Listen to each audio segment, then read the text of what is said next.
Voilà, heureux de vous retrouver encore aujourd'hui pour passer ces moments ensemble autour du Seigneur, autour de sa parole.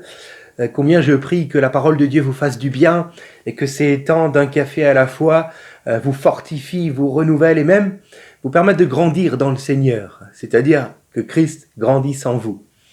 Alors, j'aimerais que nous puissions nous entretenir avec ce que nous avions déjà entamé hier, à savoir le sabbat.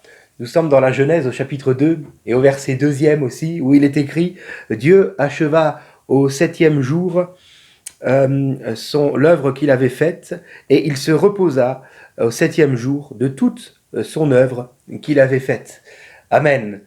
Alors, hier déjà, nous avions pu dégager ce premier principe que finalement, nous avons un Dieu bon et que toute notre vie gravite autour d'un Dieu qui donne et non pas autour de nos propres efforts à nous.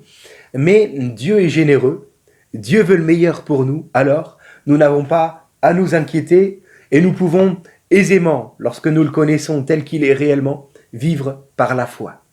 Quelle grâce! J'aimerais m'entretenir aujourd'hui avec vous sur ce deuxième principe que j'ai relevé pour nous et qui concerne donc le sabbat, un principe de vie pour le croyant en Jésus-Christ. En plus de vouloir freiner la cupidité de l'homme, le sabbat veut nous apprendre un message de salut. Un message de salut. Le jardin d'Éden est un avant-goût du ciel. Je vous en avais déjà parlé dans les précédentes méditations. Dans le jardin d'Éden, il y avait tout ce que l'homme désirait. Il est nommé, selon certaines versions, le jardin des délices. Et l'homme, Adam et Ève, avaient tout à leur portée dans ce jardin. Tout ce qu'ils voulaient. Toutes les merveilles de la création de Dieu dans ce jardin des délices pour eux. Plusieurs fois aussi, je vous ai dit, mais c'est le paradis sur terre, finalement, cette histoire-là. Avant la chute, en tout cas, c'était réellement la perfection de Dieu pour l'homme. Et lorsque nous irons un jour rejoindre notre Seigneur dans ce nouveau paradis, je crois bel et bien qu'il ressemblera beaucoup au Jardin d'Éden, car il y avait tout. D'ailleurs, la Septante, qui est la version grecque de la Bible, de l'Ancien et du Nouveau Testament. De l'Ancien Testament, la version grecque, c'est la Septante. Elle a été écrite environ 3 siècles avant Jésus-Christ. Et la Septante, en parlant du jardin d'Éden, parlera du paradis. Elle utilisera bel et bien ce mot, cette version-là, en grec, le paradis. Le paradis, c'est le même mot qui est employé dans Luc chapitre 23, lorsque Jésus dira à ce brigand qui se repent à côté de lui sur la croix, je te le dis, aujourd'hui même, tu seras avec moi dans le paradis. C'est le même mot. Dans Apocalypse 2, verset 7, encore une fois, là aussi, c'est le même mot qui est employé où il est écrit « Au vainqueur, je donnerai à manger du fruit de l'arbre de la vie dans le paradis de Dieu. » C'est ce terme que la Septante utilise lorsqu'elle veut décrire le jardin d'Éden, le paradis. Et donc, nous voyons que Adam et Ève sont placés où? On peut dire dans le paradis de Dieu. Dans ce jardin des délices, dans le jardin d'Éden. Et donc par le repos du sabbat qui va suivre la création de l'homme, je vous en ai parlé hier, l'homme arrive pile après toute la création, le soir du 6e jour, juste au moment du sabbat. On ne peut pas faire plus juste. Donc l'homme arrive à ce moment-là, et ben c'est comme si Dieu lui prêchait son sermon, son premier sermon. Comme si Dieu disait à l'homme, à Adam à ce moment-là, le ciel est un don. Regarde autour de toi. C'est un don, je te le donne. Le paradis est un don, il est une grâce. Et ce n'est pas le fruit de labeur humain. Tu n'as rien à y ajouter pour pouvoir vivre dans ce jardin des délices, pour pouvoir vivre dans le paradis. Tu n'as rien à faire. Si ce n'est de tendre ton bras et de prendre du fruit de l'arbre de la vie afin de vivre éternellement. Car dans le jardin d'Éden, en plus de tous les arbres qui existaient, il y avait ces 2 arbres au centre du jardin, l'arbre de la vie qui donnait à Adam et Ève la vie éternelle lorsqu'ils mangeaient de son fruit, et l'arbre de la connaissance du bien et du mal. Et de cet arbre-là, on va en parler bientôt. Alors, finalement, je comprends que il n'y avait rien à faire pour Adam et Ève pour pouvoir hériter, on peut dire, du salut, hériter du paradis. Il n'avait rien d'autre à faire que de tendre son bras et de manger du fruit de l'arbre de la vie afin de demeurer éternellement dans ce jardin du paradis, on peut dire ça. C'est la même chose pour nous encore aujourd'hui. Oui, à cause du péché, nous avons été mis dehors du paradis, du jardin d'Éden, mais par Christ, nous avons tout à nouveau accès au paradis. Je lis pour vous Romains 4, verset 5. Si quelqu'un n'accomplit pas d'œuvre, mais place sa confiance en Dieu qui déclare juste les pécheurs, Dieu le déclare juste en portant sa foi à son crédit. Autrement dit, il n'y a rien à faire pour nous afin de pouvoir jouir du paradis. Rien à faire si ce n'est de croire en celui qui justifie le pécheur, c'est-à-dire en Jésus-Christ. N'est-ce pas là, on va dire, la même énergie à déployer qu'avait à déployer Adam simplement en tendant son bras pour prendre du fruit de l'arbre de la vie. L'arbre de la vie, mes amis, c'est Jésus-Christ. Il est le chemin, la vérité et la vie. Il y a la vie en Christ. Il est la vie. Si tu veux la vie, elle se trouve en Christ. Et c'est comme pour tendre ton bras et prendre de son fruit, tu n'as pas plus d'efforts à faire pour être sauvé et pour accéder un jour au paradis. C'est simplement de croire en ce que la Bible dit, de croire que Christ est mort pour tes péchés, afin que tu sois justifié par le sang de Jésus-Christ. Le sang du juste te justifie par ta foi. Alléluia. Alors, cessons nos efforts pour mériter le ciel. Descends peut-être de ton échelle, que tu as peut-être mis là une échelle devant toi et tu essayes de grimper une marche après l'autre pour pouvoir un jour atteindre le ciel. Et il y a dans ces marches, la marche peut-être du mérite, la marche peut-être du soutien aux pauvres, la marche peut-être de prier tant et tant de fois par jour, la marche, oui, de la religion. Il y a différentes marches à gravir sur ton échelle. J'aimerais te dire, nul besoin d'échelle pour accéder au paradis de Dieu.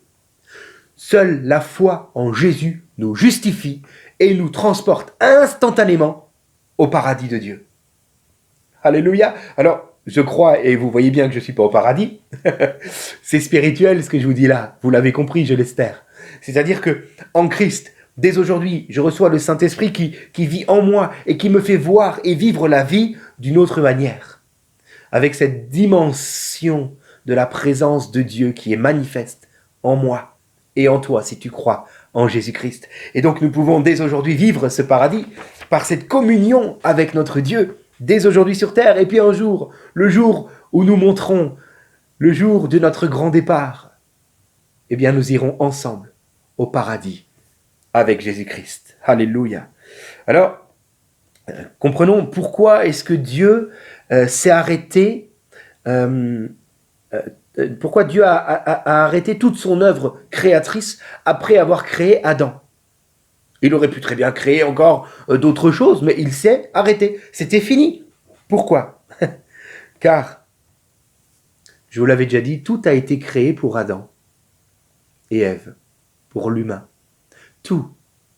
Et à la fin, quand tout était prêt, Dieu a créé l'homme et il l'a placé dans ce paradis. Mais il s'est aussi arrêté pour une autre raison. C'est parce que, une fois créé, eh bien Dieu voulait passer du temps maintenant avec Adam et Ève. Dieu voulait passer du temps avec eux. Il ne voulait pas continuer de faire plein de choses, il voulait s'arrêter et passer du temps avec eux. Car Dieu nous aime et il veut prendre du temps avec nous. Je lis dans Genèse 3, verset 8. Alors, Adam et Ève entendirent la voix de l'Éternel Dieu qui parcourait le jardin d'Éden vers le soir. Oui, ce verset fait suite à la chute et Dieu vient, mais ce verset me fait comprendre aussi que Dieu venait comme d'habitude. Comme par habitude, il venait le soir rendre visite à Adam et Ève, et certainement qu'ils marchaient ensemble, ils discutaient ensemble dans ce paradis terrestre, le jardin d'Éden. Alléluia.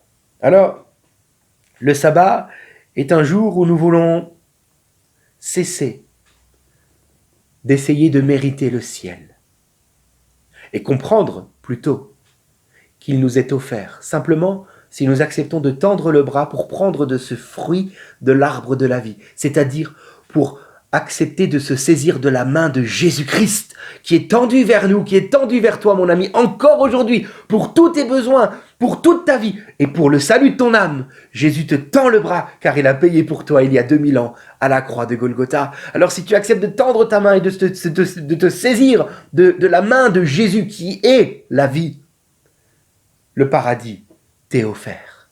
Les portes du paradis sont grandes ouvertes pour toi, non à cause de tes mérites, tu l'as compris, mais parce que Jésus vit dans ton cœur. Quelle grâce!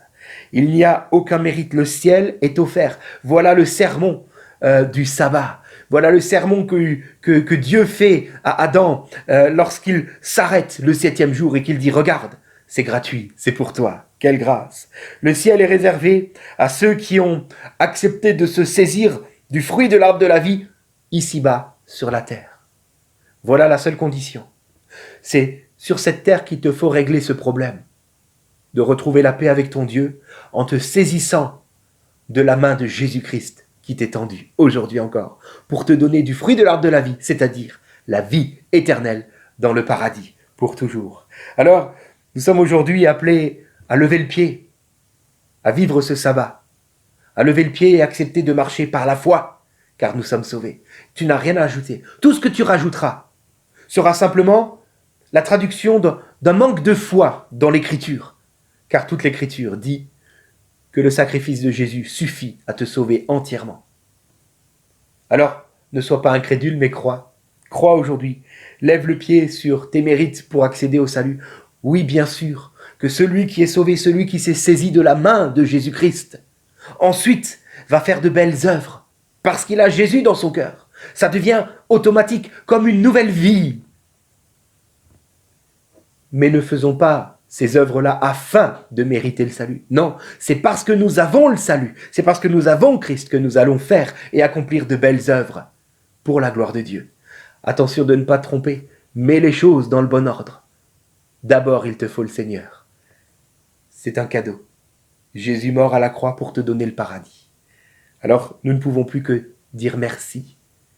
Merci parce que tu nous donnes tout. Nous avons juste à dire oui, Seigneur, je l'accepte. Alors, Seigneur, je prie pour toute personne qui entend ce message. Seigneur, s'ils n'ont pas encore fait la paix avec toi, qu'au travers de ces quelques mots, tu puisses parler à leur cœur, les convaincre de péché, de justice et de jugement, afin qu'ils puissent réaliser pourquoi ils ont besoin d'un sauveur. Mais je prie, Seigneur, qu'ils puissent aussi là discerner ta main tendue pour eux et se saisir de ta main, tout comme Adam s'est saisi du fruit de l'arbre de la vie pour vivre éternellement. Car tu es la vie, Seigneur Jésus. Tu nous donnes la vie éternelle dans ce merveilleux paradis que nous pouvons dès aujourd'hui goûter par ta présence en nous. Merci d'avance.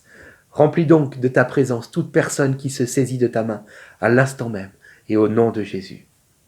Amen. Que Dieu vous laisse sa paix, mes amis, car vous êtes sauvés et vous goûterez le paradis dans l'éternité et dès aujourd'hui.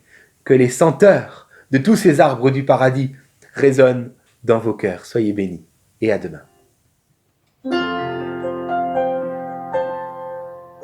Merci d'un cœur reconnaissant. Merci au Seigneur 3 fois saint. Merci